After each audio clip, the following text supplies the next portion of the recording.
Diplomacy was beneficial as long as the Britons played nice. This didn't last. Around AD 40, the notoriously mad Emperor Caligula received Adminius, an exiled member of the Catiline dynasty, and Roman attention turned once again to conquest. The emperor gathered several legions and set forth to invade Britain. Characteristically, however, Caligula concluded this venture before it had even left the Gallic shore.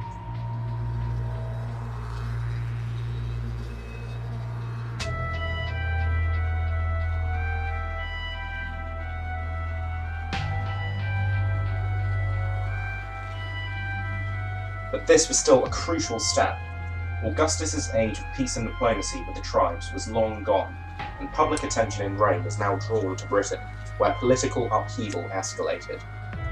Verissa, the last king of the Atrebates, was soon driven out by internal opponents, and his kingdom fell to the Catiline, who, after the death of their last Roman-friendly king, had become the dominant tribe in southern England.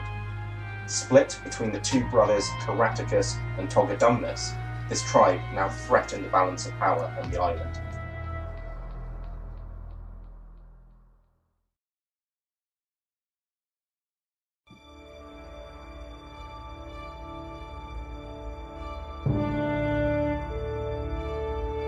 For Caligula's successor Claudius, a full-scale invasion was an obvious strategic and political move. Not only would he be pacifying a tumultuous and potentially hostile neighbour to the empire, but also seizing an opportunity to prove his leadership qualities to the imperial legions on the frontier, as well as the Senate in Rome, with whom he was experiencing friction over his succession. Most of the preparations made under Caligula were likely still in place, and a newly increased Rhine garrison provided the foundation for a huge army to be easily detached for mobilization across the Channel. The stage was set. Finally, after almost a century, Caesar's legacy was to be realized. The empire was primed for war.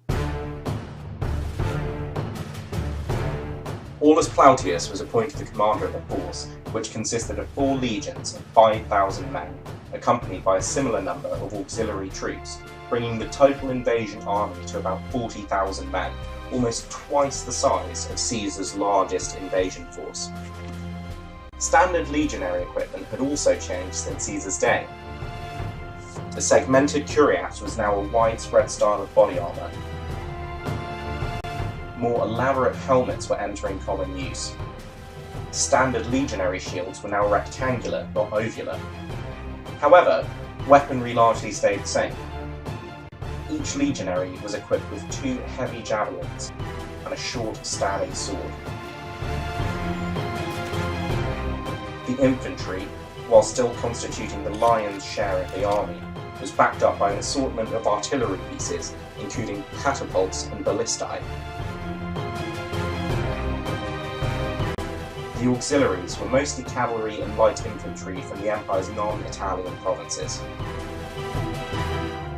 Tactically, the legions operated largely the same as under Caesar.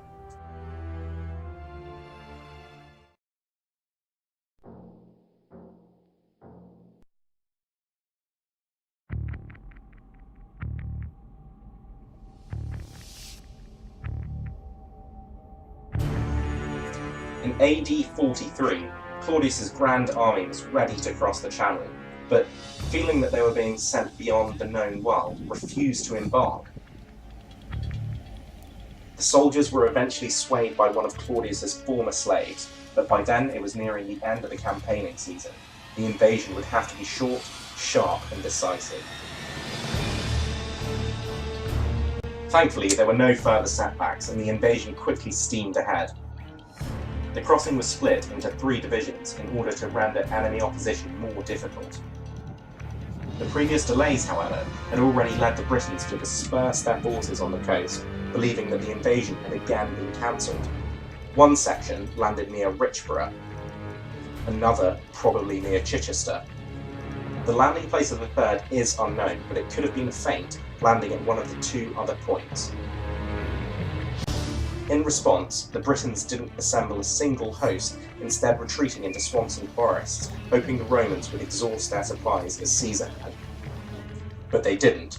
and Claudius eventually managed to flush them out, meeting the army of Caratacus on the field of battle.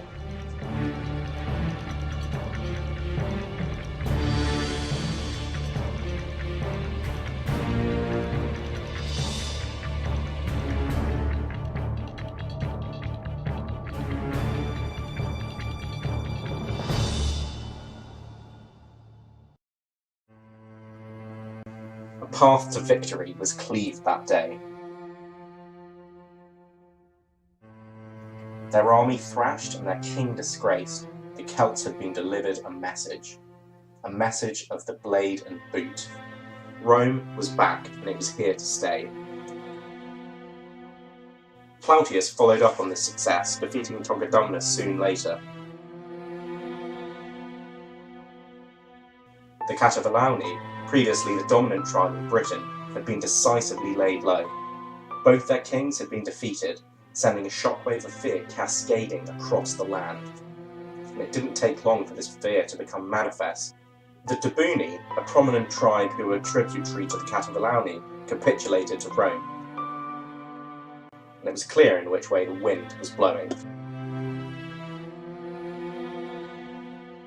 They knew that now the legions would be unstoppable.